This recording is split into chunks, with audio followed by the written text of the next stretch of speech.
Hello guys, hello, this is for Virgo. Virgo, welcome dito sa aking channel, Kapalaran 888. Welcome guys.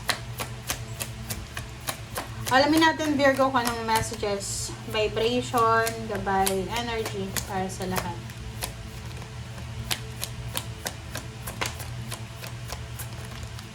Okay, mice and the sun. Wow, Virgo.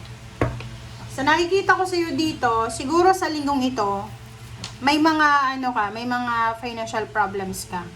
Pwedeng sa linggong ito, pwedeng kailangan mo ng pera.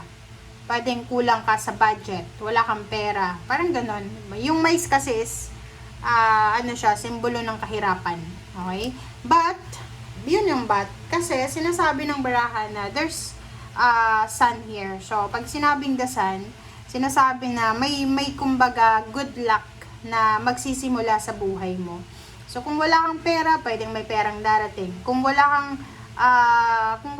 kang motivation, mamomotivate ka. Kung hindi ka masaya, magiging masaya ka. Okay? So, dito sinasabi ng baraha sa'yo na there's a good news na pwedeng magdadala sa iyo ng kalma, ng kasagutan sa mga financial problems mo or whatever man yan na kahirapan na pinagdadaanan mo.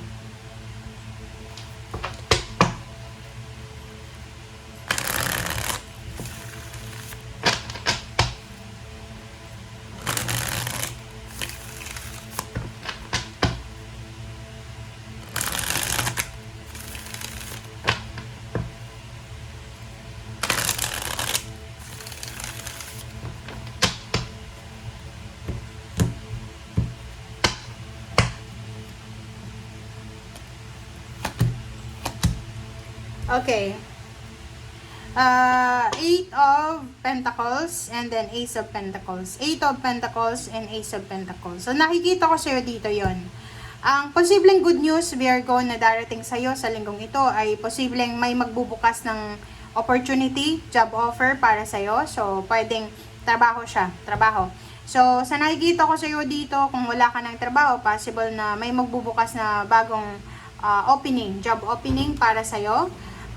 Yung iba naman sa inyo dito, pwedeng lilipat kayo sa mas magandang trabaho. There's a career advancement, career change na pwedeng mangyari sa inyo this week. Or possible na matanggap kayo sa pinag-a-applyan nyo. Yun yung pwedeng happiness na mararamdaman nyo. Aside from that, may mga nahang kayo na like family events, pwedeng nahang na birthday celebration, wedding, housewarming, house blessing, whatever man na celebration siya, ang posibleng matutuloy. Kaya masaya ka. Parang yun yung nakikita natin. Okay, Knight of Swords, napakabilis. Diba? Sa linggong ito, mabilis yung mga pangyayari. Okay, Virgo? Napakabilis ng mga pangyayari sa linggong ito. Una-una, mabilis na job offer, mabilis na financial solution, answers, parang ganon. Yung mga nakahang mong plano para sa pamilya, like plano mong magpakasal, plano mong magpatayo ng bahay, magpa-renovate, mabilis siya na mariresolve sa linggong ito. And there's a good news na yun, this one, good news, Ace of Cups. So, mabilis na balita na pwedeng magdala sa'yo and sa pamilya mo ng happiness. Okay? Yun. Right.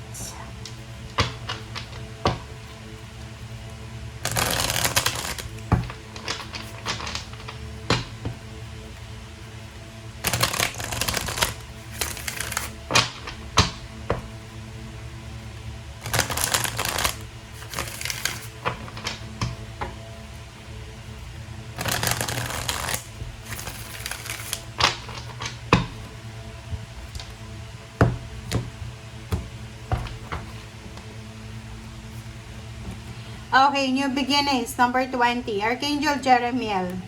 Diba? Para sa mga Virgo ngayon, you're starting a new life. So, pwedeng ang linggong ito ay simula ng bago mong trabaho. Ang linggong ito ay bago ka lang dyan sa lugar kung saan ka nakatira. So, this week, mahahanap mo din yung purpose mo sa buhay. Okay? So, sa nakikita ko sa iyo dito, you will ma-appreciate mo yung mga nangyari sa iyo sa nakaraan. Okay? Okay, solution. Number 14, 5. So, yun. From Archangel Zadkiel, 'di ba? Yung mga rason kung bakit ka nag-aalala, yung rason kung bakit ka stress. Kumbaga dito sinasabi na may mga kasagutan ka na, may solutions ka na, answered prayer siya. Okay? So, this week, sinasabi ng barahan na kailangan mo ng self-control and patience. Forgiving and healing energy. So, sa nakikita ko sa'yo dito, sobra-sobra kang magiging compassionate sa linggong ito. Siguro kailangan mo humingi ng tawad or magpatawad sa linggong ito. I don't know what is happening, pero parang sa linggong ito, there's something na marirealize mo sa buhay mo na siguro yun, may ginawan ka ng masama sa pamilya mo, sabihin natin sa kapamilya, yung magulang mo, kapatid mo, ganyan, may ginawa mong parang tinulungan ka tapos ginawan mo ng masama. So, marirealize mo yan this week na ay, kailangan kong humingi ng tawad. Okay? Okay, next is Wheel, number 10. So, Archangel Jeremiel, new beginning. So, ang dami-daming barahan na to. 1, 2, 3, 4, 5, 6, 7, 8, 9. 9 na siya. 9 barahan na nagsasabi na there's a new beginnings. Tapos na yung mga delays. Bagong direksyon na posibleng magbibigay sa'yo, mag-offer sa'yo ng happiness. Congratulations sa inyo, Virgo. Ito na yung matagal yung hinihintay. Okay, next is Four of Ariel. So, sinasabi ng baraha dito na maging generous ka daw, Virgo. Kasi pag nagbibigay ka, may balik yan sa'yo. Okay? Pwedeng matagalan, pero may balik yan sa'yo. Huwag madamot. Okay? Magician, Milagro, Archangel Raziel. Diba? Ito yung summary ng iyong reading today or this week. Sabi sa'yo dito, lahat ng gusto mo, lahat ng mamamanifest mo, makukuha mo. Okay? Lahat ng pangangailangan mo, magically na darating sa'yo. Okay? This is a successful beginnings. Congratulations sa'yo. Tingnan mo. New beginnings, new beginnings, new beginnings, new beginnings, new beginnings. Lahat sila new beginnings. The sun, diba? Tapos na, matatapos na yung paghihirap mo, yung kahirapan mo. I don't know kung anong paghihirapan ng pinagdadaanan mo. Pero sabi ng baraha dito, you can manifest the life you want. Okay? Kung ano man ang kailangan mo, magically mag-a-appear yan sa buhay mo. Successful beginnings itong mangyayari sa'yo. And sa ilalim mo dito is peace. You're peaceful this week. Okay? Para magkaroon ka ng peace of mind, kailangan mong i-release ang nakaraan. Okay? Kailangan mong paghandaan yung kinabukasan. Let go and let God, let it flow. And be grateful and thankful. Okay? Thank you guys and see you again. Bye!